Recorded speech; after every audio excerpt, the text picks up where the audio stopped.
मेरे प्यारे दोस्तों, भारत सरकार की सरकारी नौकरियों के लिए स्टाफ सिलेक्शन कमीशन यानी एसएससी द्वारा कंबाइंड ग्रेजुएट लेवल सीजीएल अर्थात शॉर्ट फॉर्म में एसएससी सीजीएल के एग्ज़ाम के द्वारा जो सरकारी नौकरियां की जाती हैं, सरकारी नौकरियों की भर्ती की जाती हैं, उसमें 2 पोस्ट हैं बच्चों। हम कह सकते हैं स्टाफ सिलेक्शन कमीशन यानी एसएससी के द्वारा combined graduate level CGL short form में एसएससी सीजीएल में पोस्ट नंबर 1 और post number 2 assistant audit officer short form में इसको बोलते हैं एएओ, और सेकंड पोस्ट होती है इसकी assistant account officer short form में इसको भी एएओ कहते हैं। यानी इन दोनों पोस्टों के जो अधिकारी को पोस्ट मिलती है उसको शॉर्ट फॉर्म में कहते हैं एएओ। इसको बेटे गजटेड ऑफिसर कहा जाता है, जो 4800 पे ग्रेड पर ग्रुप बी में सरकार के द्वारा भर्ती की जाती है एसएससी के द्वारा। इसमें एक पेपर होता है बच्चों, जिस पेपर को मैं आपको पढ़ाऊंगा। पेपर केवल इन 2 पोस्ट के लिए होता है बच्चों। जर्नल स्टडीज़, इसको शॉर्ट फॉर्म में फाइनेंस एंड इकोनॉमिक्स, डिटेल अगर खोली जाए तो जर्नल स्टडी, पेपर का पूरा नाम है journal studies finance and economics. ये 100 क्वेश्चन इसके अंदर आते हैं बच्चों, 2 मार्क्स ईच, इसलिए इसको मल्टीप्लाई करें तो 200 मार्क्स का ये पेपर होता है, जिसके कि 2 पार्ट किए जा सकते हैं। Part A finance and account, ये 40 क्वेश्चन आते हैं 2 मार्क्स के बेटे इसमें, तो 40 × 2 कर दें तो आपका आ जाएगा 80 मार्क्स। और फिर इसके बाद में पार्ट बी जो होता है इकोनॉमिक्स एंड गवर्नेंस, इसके अंदर 60 क्वेश्चन आते हैं बच्चों, 2 मार्क्स ईच, अगर मल्टीप्लाई कर लें तो 120 मार्क्स का ये हो जाता है। इस प्रकार इन दोनों का टोटल कर लें तो टोटल आपका आएगा 200 मार्क्स। तो 200 मार्क्स के लिए एसएससी सीजीएल द्वारा ये एग्ज़ाम किया जाता है बेटा, असिस्टेंट ऑडिट ऑफिसर यानी एएओ और असिस्टेंट अकाउंट ऑफिसर, केवल उन दोनों के लिए एग्ज़ाम होता है, जिसमें कि ये पहला जो पार्ट है, part A finance and account 40 marks वाला 40 क्वेश्चन आएंगे, 2 मार्क्स 80 मार्क्स का हो जाएगा, 2 मार्क्स ईच, तो 80 मार्क्स का। इसको तो मैं पढ़ाने जा रहा हूँ। मेरा नाम बच्चों डॉक्टर ललित यादव है और मैं आपको पढ़ाने जा रहा हूँ ये अकाउंट वाला पोर्शन यानी फाइनेंस एंड अकाउंट का। और ये दूसरा जो पार्ट है पार्ट बी, इसको पढ़ाएंगे श्री कृष्णा यादव सर, जो कि इकोनॉमिक्स के स्पेशलिस्ट हैं बच्चों। तो चलिए इसको पहले वीडियो को पॉज करके ये नोट कर लें, फिर आगे मैं आपको लिखाता हूँ इससे आगे क्या होगा। बच्चों जैसा कि मैंने कहा, मेरा नाम डॉक्टर ललित यादव है। मुझे बच्चों अकाउंट पढ़ाने का 30 साल का एक्सपीरियंस है, 30 ईयर टीचिंग एक्सपीरियंस, जिसमें कि मैंने बताया आपको कि part A finance and account 80 marks का तो मैं पढ़ाऊंगा, और इकोनॉमिक्स एंड गवर्नेंस 120 मार्क्स का श्री कृष्णा यादव सर पढ़ाएंगे, जिनको 8 ईयर टीचिंग एक्सपीरियंस है, इकोनॉमिक्स के बड़े बेस्ट टीचर हैं बच्चों। चलिए आज मैं शुरू करने जा रहा हूँ फाइनेंस एंड अकाउंट 80 मार्क्स में। एक चैप्टर है बच्चों as per syllabus bank reconciliation statement, जिसके सबसे पहले मैं आपको रूल्स लिखाऊंगा और फिर मैं इसको अच्छे से समझाऊंगा चैप्टर को। आप मेरे चैनल को सब्सक्राइब करें, लाइक करें, शेयर करें, अपने मित्रों को बताएं, और मुझे कमेंट करके ये बताएं कि मुझे किस टॉपिक पर वीडियो आपके लिए बनानी चाहिए। तो आज मैं शुरू कर रहा हूँ बैंक रिकॉन्सिलिएशन स्टेटमेंट। बोर्ड पर रूल्स लिख रहा हूँ, पहले रूल्स की चर्चा करते हैं, फिर चैप्टर सिखाएंगे। चलिए बच्चे रूल्स पर बात करते हैं। तो सबसे पहले जैसे चैप्टर का कि नाम है, आप देख पा रहे हैं बैंक रिकॉन्सिलिएशन स्टेटमेंट, हिंदी में इनको बोलते हैं बैंक समाधान विवरण। इस बात का मतलब क्या हुआ? देखो, बैंक से मतलब है बैंक वही जिसमें व्यापारी लोग पैसा जमा करते हैं या बैंक से कर्जा लेते, 2 ही बात होते हैं, या तो व्यापारी बैंक में पैसा जमा करेगा या कर्जा लेगा। तो ठीक है, बैंक समाधान का मतलब आज से पहले कोई गलती हो गई है, कुछ टोटलिंग में इधर उधर गलती हो जाती है, तो उसका आज हमको समाधान करना है। मतलब 2 बुक होती है, व्यापारी तो हमेशा एंट्री करता है पासबुक में, और व्यापारी के अलावा बैंक जो हमेशा एंट्री करती है वो करती है पासबुक में। तो दोनों बुकों में कुछ ना कुछ टोटलिंग में अंतर आ जाता है, तो उसके लिए हमें रिकॉन्साइल करना पड़ता है, समाधान करना पड़ता है। तो अब देखिए कैसे होगा, ध्यान से सुनिए। विवरण का मतलब बहुत सारी, तो इसके रूल्स क्या हैं? 2 रूल्स हैं बच्चों, 6 रूल हैं वैसे तो, पर जो नॉलेज के लिए केवल काम तो केवल ये 2 आएंगे। तो सबसे पहले हमको कभी भी जब क्वेश्चन शुरू करेंगे तो ये देखना पड़ेगा दो बुक होती है, एक तो व्यापारी जब अपनी बुक में लिखता है तो उसको हम लोग कैश बुक कहते हैं, और बैंक जब भी कोई लिखा पढ़ी करती है उसको पासबुक कहते हैं। तो क्या रखा है, डेबिट शॉर्ट फॉर्म में DR, debit balance as per cash book, यानी कैश बुक जो व्यापारी की बुक है। अरे आप 11th में पढ़ते होंगे तो आपने सीखा होगा 1 column cash book, 2 column cash book, 3 column cash book, petty cash book, उसी कैश बुक की बात हो रही है। तो debit balance as per cash book, तो कैश बुक में डेबिट बैलेंस हो या credit balance as per passbook, और पासबुक में क्रेडिट का बैलेंस हो, तो इन दोनों बातों का मतलब क्या हो जाता है, it means amount deposit into bank of a trader, trader कह दो या उसको मर्चेंट कह दो या बिजनेसमैन, तीनों का मतलब व्यापारी, व्यापारी का रुपया बैंक में जमा है। अगर debit balance as per cash book है या credit balance as per passbook है तो इसका मतलब व्यापारी का रुपया बैंक में जमा है। इंग्लिश में लिखा है it means amount deposit into bank of a trader, trader कह दो, मर्चेंट कह दो, बिजनेसमैन होता व्यापारी है।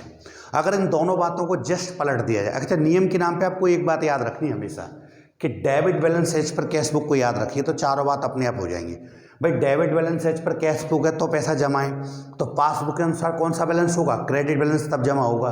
अगर इन दोनों बातों को उल्टा कर दिया जाए, जैसे रूल नंबर 3 में डेबिट की जगह credit balance as per cash book कर दिया जाए और यहाँ क्रेडिट की जगह debit balance as per passbook कर दिया जाए, तो इस बात का मतलब ये हो जाता है it means loan taken by trader from bank, व्यापारी ने बैंक से लोन ले रखा है। लोन का मतलब छोटे समय के लिए, उसको बोलते हैं ओवरड्राफ्ट, छोटे समय के लिए टेम्परेरी कर्जा। तो चलिए अब इसके बाद जब आप ये पता कर लेंगे क्वेश्चन शुरू करते समय कि व्यापारी का पैसा बैंक में जमा है या कर्जा है, तो फिर शुरू करते हैं। कहा है नंबर 3 पे, सवाल को पढ़ने से पता लगता है इफ़ बैलेंस दे रखा है या ओवरड्राफ्ट दे रखा है, फर्क इससे नहीं पड़ता। इफ़ बैलेंस हो या तो आपका जमा हो या ओवरड्राफ्ट हो, क्वेश्चन में स्टार्टिंग में as per cash book word use किया है, तो हमेशा हमको व्यापारी बनकर बैंक का समाधान करना चाहिए। इफ़ बैलेंस या overdraft as per cash book, it means we are trader या बिजनेसमैन, हम उस वक्त व्यापारी बन जाते हैं, मतलब व्यापारी ऑब्लिक बिजनेसमैन बनकर उस प्रश्न को हल करेंगे। फिर उल्टा करें, इफ़ बैलेंस या ओवरड्राफ्ट एज पर पासबुक दे दिया हो तो उस केस में it means we are bank employ या वर्कर ऑफ बैंक। अगर पासबुक का बैलेंस या ओवरड्राफ्ट दे रखा है तो हमको बैंक बन जाना चाहिए क्योंकि पासबुक बैंक की होती है, और कैश बुक दे रखा है बच्चों तो हमको व्यापारी बन जाना चाहिए। सवाल सॉल्व करते समय एक पार्टी हमको बनना पड़ता है, एक सामने अपोजिट पार्टी होती है। फिर क्या रखा है 5वें नंबर पे, फर्स्ट ऑफ ऑल, सबसे पहले ये पहचानिए, फर्स्ट ऑफ ऑल आइडेंटिफाई, पहचान करिए किस बात की, हु वी आर, हम कौन हैं, हम ट्रेडर हैं या बैंक के एम्प्लॉय हैं, ये हमको सवाल में पता लगेगा। सबसे पहले आपको पहचान करना पड़ेगा कि फर्स्ट ऑफ ऑल आइडेंटिफाई, पहचान करो, आइडेंटिफाई पहचान करो, हु वी आर, हम कौन है, ट्रेडर ऑफ और बैंक एम्प्लॉय। देन इंस्पेक्शन, जांच के बाद क्या देखेंगे, बैलेंस डिपॉजिट इनटू बैंक या लोन टेकन फ्रॉम बैंक यानी ओवरड्राफ्ट। यानी सबसे पहले तो ये पहचान कर लो हम व्यापारी हैं कि बैंक हैं, और जब आपको ये पता लग जाए, क्वेश्चन पढ़ने से पता लगता है, पहली लाइन में लिखा होगा, जब ये पता लग जाए कि हम व्यापारी हैं या बैंक हैं तो फिर ये पता करो कि हमारा पैसा बैंक में जमा था या हमने कर्ज ले रखा है। ये दो बातें जब दिमाग में आ जाती हैं बच्चों, तो रूल्स तो केवल ये 6वें का फर्स्ट पार्ट और सेकंड है, केवल इसी रूल पे पूरा चैप्टर घूमेगा, देखना। कह रखा है rule number 6, after that we put these 2 rules, ये वाले दोनों, दीज 2 रूल्स और on errors to rectify them, गलतियों को सुधार करने के लिए ये नकदी नियम। पहला नियम क्या है बच्चों, गलती अगर हो गई तो सुधार करने का, कि what we have done earlier, what we have done earlier का मतलब हमने पहले क्या किया था, किस प्रकार की गलती करी थी।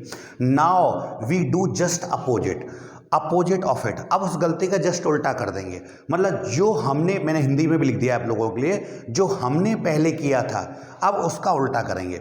यानी देखो हमारे कृष्ण भगवान ने भी बेटा ये किया था कि जब उनकी माता जी पूछती थी, मम्मी पूछती थी, यशोदा मैया पूछती थी कि लाला कृष्णा तूने बेटे माखन खाया, मिट्टी खाई, तो मना कर देते कि नहीं मैंने माखन नहीं खाया, मैंने मिट्टी नहीं खाई। तो यानी भगवान भी अपनी बात से मुकर रहे हैं। अमूमन हम भी ये काम करते हैं, घर में कोई मिठाई विठाई रहती है तो हम लोग बहन भाई सब मिलके खा जाते हैं, बाद में मम्मी पूछती है कहाँ गई, कि मैंने नहीं खाई, मैंने नहीं खाई, मैंने नहीं खाई।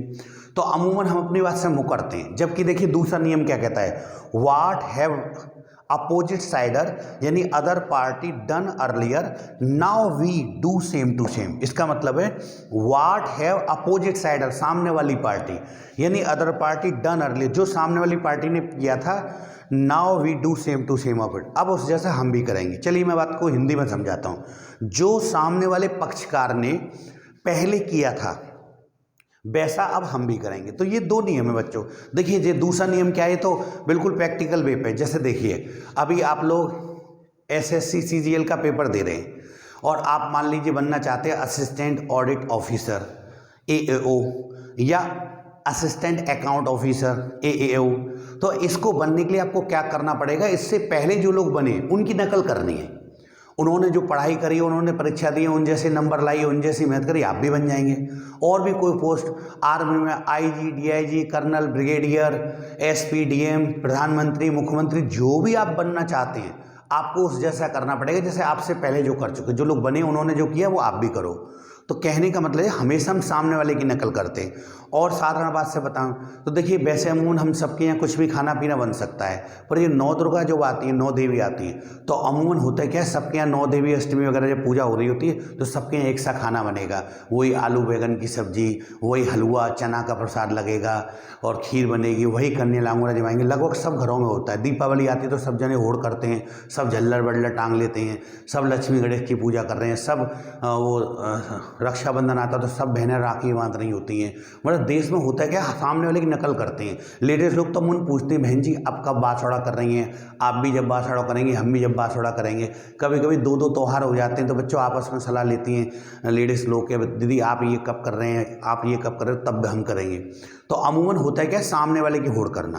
तो हमेशा हमें सामने वाले की होड़ करनी पड़ती है और अपना उल्टा करना पड़ता है। चलो एक आधा एग्जाम्पल से बताऊं, अब चैप्टर को समझाता हूं कि ये है क्या। नियम तो हो गए, रूल्स लिख लेना। आप वीडियो को पॉज कर लो बच्चों और इस रूल्स को पहले उतारिए। हर चीज़ को आपको उतारना है तभी आप समझ पाएंगे। मैं जो भी चीज़ लिखाऊं, जो भी क्वेश्चन कराऊं वो आपको नोट करने हैं। तो इसका मतलब तभी आपकी समझ में आएगा। बच्चों मेरे चैनल को सब्सक्राइब करो, लाइक करो, शेयर करो और कमेंट ज़रूर करो और मुझे बताइए मैं किस टॉपिक पर वीडियो बनाऊं। सारा मैं टॉपिक बनाऊंगा। बैंक रिकॉर्डेशन शुरू किया है, इसकी मैं प्लेलिस्ट बना दूंगा। आपको कहीं भी कुछ दिक्कत आने वाली नहीं, बहुत अच्छे से पढ़ाऊँगा, आप देखिए मज़ा आएगा। चलिए इन रूल्स को एक एग्जाम्पल के माध्यम से, होता क्या है, यहाँ से बात उठाते हैं। मान लो आज मैं एक व्यापारी हूँ और बैंक गया। बैंक में जाकर बच्चों मैंने 1 लाख रुपए जमा कराए, तो बैंक ने अपनी पासबुक में 1 लाख रुपए जमा दिखा दिए। मैंने अपने घर आके अपने पर एक कैश बुक नाम का रजिस्टर बनाया, उसमें दिखा दिए। दोनों की बुक 1-1 लाख रुपए दिखा रही है, यहाँ तक तो कोई गलती नहीं। अब गलती हो कैसे जाती है, ध्यान से सुनना। नियम क्या है एक बार फिर सुन लो। जो हमने गलती पहले की होगी उस गलती का तो बेटे उल्टा करेंगे, जो सामने वाले पक्षकार ने गलती करी होगी उस जैसा हम करेंगे। अब सुनना, जैसे मैं बैंक हूँ, मैं व्यापारी हूँ, सामने मेरे बैंक है। जब मैं बैंक में जमा 1 लाख करके आया, बैंक ने भी 1 लाख दिखाए, मेरी भी कैश बुक 1 लाख दिखा रही, अभी तक गलती नहीं। अब गलती हो कैसे जाती, जैसे सुनो, मैंने अपने नौकरों के हाथे में, एक व्यापारी हूँ, नौकरों के हाथ मान लीजिए मैंने 20,000 रुपये बैंक में जमा होने भेजे। मैंने कहा नौकर इसको बेटे बैंक में जमा करे आओ। जैसे ही दुकान से नौकर निकला तो तुरंत मैंने क्या किया, अपनी कैश बुक में 20,000 रुपये ऐड कर लिए। क्या सोचा कि 1 लाख रुपये मेरे जमा है, 20,000 और ये जमा कर देगा तो टोटल मेरा हो जाएगा 1,20,000। मैंने तो कर लिया, लेकिन नौकर दुकान पहुंचा ही नहीं, वो बैंक नहीं पहुंचा। नौकरों की क्या आदत होती है, अब उनको कुछ भी काम बता लो वो सबसे पहले अपने घर जाते हैं। तो बैंक ना जाकर नौकर अपने घर पे जाके आराम वाराम करने लगा, रोटी पानी खा के सो गया पंखे में, उसको नींद आ गई। यानी ऊपर पंखा चलता है और नीचे नौकर सोता है। अब सोते सोते आंख लगी, पत्नी को ये लगा कि भैया मेरे पति परमेश्वर सो रहे हैं। वैसे भी 2-4-6 दिन में करवा चौथ आने वाली थी, तो पत्नी की भक्ति जाग रही थी, उसने पति को जगाया नहीं। अब सोते सोते उसको 4 बज गए। अब बैंक में पैसा जमा नहीं कर पाया, वापस 4 बजे के बाद दुकान पर लौट के आया। उसने कहा मालिक साहब से सच बोल दिया तो वो डांट लगाएंगे, तो उसने एक बहाना बना दिया कि मालिक साहब ने पूछी क्यों भाई नौकर आप पैसे जमा कराए, उनका नाम जो भी होता है, रामू श्यामू, नौकर से पूछा बेटे श्यामू रामू आप जमा कराए पैसे, तो उसने कहा हाँ मालिक साहब पैसे तो मैं जमा कराया, पर बेटे लेट कैसे हो गए इतने, कि रास्ते में मेरा मौसी का बेटा स्कूटर लेके आ रहा था, उसका एक्सीडेंट हो गया और मुझे उसे हॉस्पिटल ले जाना पड़ा और उसकी सेवा करनी पड़ी। तो नौकर को थोड़ा सा तरस आ गया। नौकर बोला चलो कोई बात नहीं बेटा, आप ठीक है, आपका मौसी का बेटा? बोले हाँ जी अब ठीक है। चलो ठीक है, कोई बात नहीं बेटे, अच्छे से। अब क्या हुआ कि मालिक ने तो क्या कर लिया, अपनी कैश बुक में 1,20,000 कर लिए।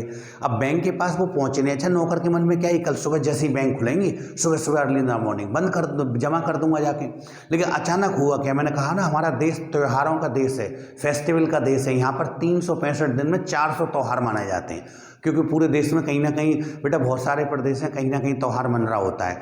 कहीं उत्तर प्रदेश में, कहीं हरियाणा में, कहीं बिहार में, कहीं तमिलनाडु में, कभी मणिपुर में, कभी झारखंड में, तो कहीं ना कहीं कभी कभी तो एक ही दिन 3-3 4-4 त्यौहार अलग अलग प्रदेश वाइज हो सकते हैं। तो ये छुट्टियां हो जाती हैं इस कारण। तो कल बैंक की छुट्टी पड़ गई, फिर पता लगा संडे आ गया, मंडे को खुलता था, फिर दोबारा छुट्टी पड़ गई, ट्यूसडे की 3-4-5 दिन छुट्टी पड़ती रही। अब अचानक क्या है कि जैसे कल बैंक खुलने वाली हैं, अब व्यापारी के पास एक दूसरा व्यापारी आया, सेठ जी अब हमारे बहुत दिन हो गए, पैसे दे दो। तो उन्हें ठीक है भैया, आपके कितने पैसे हैं? उन्होंने कहा 1,10,000। तो व्यापारी ने देखा कि भाई मेरी बुक में 1,20,000 जमा है, 1,10 देने इसको। तो 1,10 का सुंदर सा चेक काट के और कह दिया कल बैंक से ले आना। अच्छा, उसको पैसे की इतनी ज़रूरत थी कि कल सुबह जैसे ही बैंक खुली तो विंडो पे नंबर 1 पे लग रहा है जिसको 1,10,000 व्यापारी को लेनी है, और उसी लेन में जिसको जमा कराने नौकर को वो 7वें नंबर पर है। जैसे ही चेक उसने अंदर दिया, बैंक ने, एम्प्लॉय ने देखा यार पैसे तो मात्र 1,00,000 जमा है, चेक 21 का ले आया, तो इसको कर दे डिसऑनर्ड, कैंसिल, और बाहर फेंक दे, ले जाइए इसको। और थोड़ा बड़बड़ाने लग गया, यार ये कोई तरीका है, पैसे जमा होते नहीं हैं, पैसे के चेक काट के ले आए, जैसे खत्ती कर रही है बैंक में। तो व्यापारी ने पूछा भैया देख के बताइए कितना बैलेंस है? बोले बैलेंस तो 1,00,000 है मात्र। अब वो झर्राता हुआ व्यापारी के पास आया, अरे भाई साहब आपने कैसा चेक काट दिया, पैसे जमा नहीं है, बैंक डांट लगा रही है। अब व्यापारी ने देखा यार 1,00,000 रुपये बैंक बता रही है, 1,00,000 तो उस दिन थे, मैंने 20 भी जमा कराए, यानी बैंक उसके बारे में कुछ बात नहीं कर रही। सो तुरंत बेटे मालिक ने नौकर को फ़ोन लगाया कि भाई रामू कहाँ पर हो तुम? तो रामू ने बताया नहीं सच सच की बैंक को, तो कि कहीं भी हो। अब 7 नंबर से थोड़ा थोड़ा खिसक के उसका नंबर आगे आने वाला था जो पैसे जमा कर देता, पर उसने कि रामू कहाँ हो तुम? तो सर मैं किधर उधर हूँ, बहाना बनाया। बोले कहीं भी हो, जहन्नुम में हो, 100 काम छोड़ के तुरंत बैंक में भागे हुए चले आओ। अब आया, जैसे ही उसने पूछी मालिक ने, क्यों भाई? मैंने तुझे एक चेक दिया था 20,000 का जमा होने के लिए, उसका क्या? सोई समझ गया नौकर के, इसको पता लग गई, पैर पकड़ लिए, बाबूजी मर जाऊंगा, मुझसे गलती हो गई, मैं घर चला गया, सो गया। तो उन्होंने कहा यार अगर गलती हुई थी तुझसे तो हमें बता देता, हमारे दूसरे व्यापारी के सामने तो बेइज्जती नहीं होती, अब तूने हमको मरवा दिया। तो उन्होंने कहा अब मालिक उसको कितना भी डांट ले, मार नहीं सकता, हाथ नहीं उठा सकता, जान से नहीं मार सकता। पता लगा मालिक पे और 307 302 के मुकदमे लग जाए तो और परेशान हो। तो डांट तो कितनी भी लगा सकता है मालिक। तो चलिए अब क्या कर सकते हैं, अब इस गलती को कैसे ठीक किया जाए। अब मान लो मैं व्यापारी हूँ, अब 1,20,000 मैंने टोटल कर लिया था, मुझसे 20,000 रुपये मैंने टोटल बढ़ा दिया था। तो नियम क्या बताया बच्चों, हम जो काम करते हैं उसका उल्टा। अब बैंक में 1,00,000 है, मेरी बुक दिखा रही है 1,20,000, तो मैंने जब 20,000 जमा होने भेजा था तो अपने हाथ से अपना टोटल पहले बढ़ा लिया था। पहले का मतलब पहले कर लेना, कोई एक पर्टिकुलर डेट को बना रहे हैं उससे पहले। तो मैंने अपना टोटल 1,20,000 करके टोटल पहले बढ़ा लिया था। अगर अब मैं घटा दूँ तो टोटल मेरा भी 1,00,000 हो जाएगा, बैंक का भी 1,00,000, ऐसे गलती होती है। एक दूसरी समस्या सुनिए, कोई बेटे मान लो शुरू से वहीं से शुरू करते हैं, 1,00,000 बैंक में जमा करें, 1,00,000 मेरे कैश बुक में लेके, यहाँ तक गलती नहीं, दोनों का टोटल बराबर है। अचानक मैंने 3 लोगों को 3 चेक काट के दिए, 10,000 10,000 10,000। वो जैसे ही तीनों गेट से निकले तो मैंने सोचा कि तीनों ने पैसा निकाल लाएंगे, तो 1,00,000 में 30,000 कम करके मैंने अपने यहाँ टोटल 70 कर लिया। अब अचानक वो कल पैसे लेने जाते बैंक, जिनको चेक काट काट कर दिए 3, अचानक उनके जीजा जी जो कोटा में रहते हैं मर गए बेटे, और रात को इनको 1 बजे जाना पड़ा, और 13 दिन की 13 तक वहीं रुक गए, वो लौट के ही नहीं आए। अब क्या करा जाए? अचानक सेठ जी दिन बैंक निकल गए, उन्होंने पूछा बैंक देखना बैलेंस कितना है? बैंक ने कहा 1,00,000। हमने कहा यार हमारे हिसाब से मन में सोचा 70 होना चाहिए। फिर मैंने सोचा बैंक 1,00,000 बता रही है, और हमने 70 करने में 30 का पहले लिखा पढ़ी करी थी। तो उन तीनों बंदों से क्रॉस चेक करा फ़ोन करके, भाई आप कहाँ पर हो? वो चेक काट के 3 दिए थे, आपने पैसे निकाल लिए? कि नहीं सेठ जी हम नहीं निकाल पाए हैं, हमारे जीजा जी गुजर गए, ऐसे ऐसे हमें कोटा आना पड़ा और 13 दिन यहीं व्यस्त हैं, हम नहीं निकाल पाए।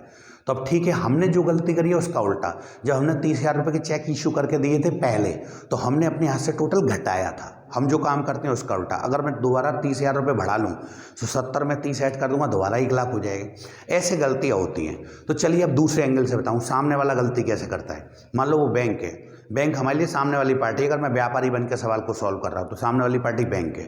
तो बैंक में 1,00,000 रुपये जमा है, मेरे यहाँ भी 1,00,000 है, यहाँ तक गलती नहीं है। अब देखो बैंक ने मान लो मेरी तरफ से कोई बीमा की किस्त भरी, लाइफ इंश्योरेंस प्रीमियम या इंश्योरेंस प्रीमियम हमारा ऑर्डर पे देती है हालांकि बैंक, व्यापारी पर्टिकुलर डेट लिखाया था कि इन डेटों पे हमारे इन बीमाओं का पेमेंट कर देना। तो अब ये डेट आई, बैंक ने बीमा का प्रीमियम कर दिया, पेमेंट कर दिया। मान लीजिए 1 लाख रुपए जमा थे और 25,000 का इंश्योरेंस प्रीमियम पेड करना था, बैंक ने पेड कर दिया तो टोटल घटा दिया। 1 लाख में तो 25 घटा के 75 रह गया बैलेंस। हमको ये बात पता नहीं लगी, हम अचानक बैंक पहुंचे, हमने कि टोटल बताइए जरा चेक करके बैलेंस क्या है। बैंक बोली 75,000। हमने उनसे लड़ाई करना शुरू कर दी, ये कोई तरीका है, मैं तो अपने घर 1 लाख देख कर आया हूँ, आप 75 कैसे बता रहे हैं। फिर क्रॉस चेकिंग करी तो पता लगा कि हमने ऑर्डर पहले ही लिखित में दे रखा है कि बैंक ने इंश्योरेंस प्रीमियम पेड कर दिया, ये इन्फॉर्मेशन हमें नहीं मिली। बस यही गलती होती है कि एक हैंड पर कोई लिखा पड़ी हो जाती है, दूसरे पर नहीं। अब बैंक ने जब पेमेंट किया होगा पहले, तो बच्चों बताइए उसने मेरा टोटल घटाया होगा बढ़ाया होगा? यस, उसने घटाया होगा। उसने घटाया तो हम भी घटा दें, इसलिए उसको लेस करेंगे। तो मैं भी अगर 25,000 लेस कर दूं तो मेरे यहाँ भी हो जाएगा। दोबारा एक नया एग्जाम्पल, बैंक जब हमारे लिए काम करती है ना, तो हम उससे कमीशन चार्जेस लेती है, कलेक्शन चार्जेस लेती है। तो बैंक हमारे लिए इतनी मेहनत कर रही है, व्यापारी करंट अकाउंट खोलता है बेटा व्यापार चलाने के लिए। तो बैंक मान लो 1 लाख रुपए जमा थे, बैंक ने 2,000 रुपये कलेक्शन चार्जेस कमीशन के काट लिए, तो बैंक हमारे घर नहीं लेने आएगी, तो हमारा जो पैसा जमा है उसमें से कट कर लेती है। तो जब उसने कमीशन चार्जेस काटे होंगे तो बैंक ने मेरे टोटल 2,000 रुपये से घटा दिया होगा, 98 कर दिया। व्यापारी को ये बात पता नहीं लगी। अब ठीक है, हम गए बैंक से, पूछा भाई क्या टोटल है, बोला 98। हमने कहा हमारे हिसाब से तो 1 लाख होना चाहिए। फिर बात पता लगी कि बैंक ने 2,000 का कमीशन चार्जेस दिखाया। तो बैंक ने जब कमीशन चार्जेस दिखाया तो बैंक ने आपका टोटल घटाया होगा बढ़ाया होगा? यस, बैंक ने घटाया होगा। बैंक ने घटाया तो हम भी घटा देंगे। तो हमारे यहाँ भी 2,000 घटती है, हम 98 हो जाएगा। बस सामने वाले की बुक से मैच करना होता है। एक और समस्या समझिए, वो सामने बैंक है और हम व्यापारी हैं। अब मेरे द्वारा मुझे कोई व्यापारी पैसे देना चाहता था, बॉम्बे दिल्ली दूसरे शहर में बैठा है, तो मेरे यहाँ देने आता पैसे तो काफ़ी टाइम लगते उसको मेरे घर तक पहुँचने में। तो उसने अपने शहर में मेरे बैंक अकाउंट में पैसे जमा कर दिए, सीधे डायरेक्टली डिपॉजिट इनटू बैंक। जैसे ही बैंक में जमा किए बेटे, तो बताइए बैंक ने मेरा टोटल बढ़ाया होगा घटाया होगा? बैंक ने बढ़ा लिया होगा। और मुझे ये बात पता नहीं लगी, मुझे इन्फॉर्मेशन नहीं आ पाई। तो ठीक है, मुझे इन्फॉर्मेशन नहीं मिली। वैसे आजकल आप जानते हैं मैसेज मोबाइल पे आ जाते हैं, पर चलिए किसी कारण से मैसेज नहीं मिली। पुरानी टेक्नोलॉजी है कि लिखा पढ़ी के द्वारा मैसेज आया करते थे। तो चलिए, बैंक में किसी ने सीधा जमा किया, तो बैंक ने तो जमा कर लिया, मुझे पता नहीं लगी। तो बैंक ने जब जमा किया होगा पहले, तो बैंक ने मेरे टोटल बढ़ा दिया होगा, और बैंक ने बढ़ा दिया तो सामने वाले की होड़ करते हैं, अब हम भी बढ़ा देंगे। तो इस टाइप की समस्या होती है। बस इस आपको पूरे चैप्टर में एक ही बात ध्यान रखनी है, आपको कुछ नहीं याद रखना कि what we have done earlier, हमने पहले क्या किया था, now we do just opposite, अब हम उसका उल्टा करेंगे। और what have opposite sider other party done earlier, now we same to same, अब उस जैसा करेंगे, सामने वाले पक्षकार की होड़ करेंगे। हिंदी में क्या नियम है, जो हमने पहले किया था अब उसका उल्टा करेंगे, और जो सामने वाले पक्षकार ने किया था वैसा हम भी करेंगे। ये नियम हो गए बच्चों कंप्लीट। आप मेरे चैनल को लाइक करें, सब्सक्राइब करें, वीडियो को शेयर करें और कमेंट करके बताइए मुझे कि मुझे किस टॉपिक पर और वीडियो बनानी चाहिए। चलिए, क्योंकि रूल्स की बात हो गई, वीडियो काफ़ी बड़ी हो रही है। अब इसके क्वेश्चन में नेक्स्ट वीडियो में बेटे बनाऊंगा, तो आप इसको नोट कर लीजिए रूल्स को, फिर नेक्स्ट वीडियो में आपसे मिलते हैं हम लोग।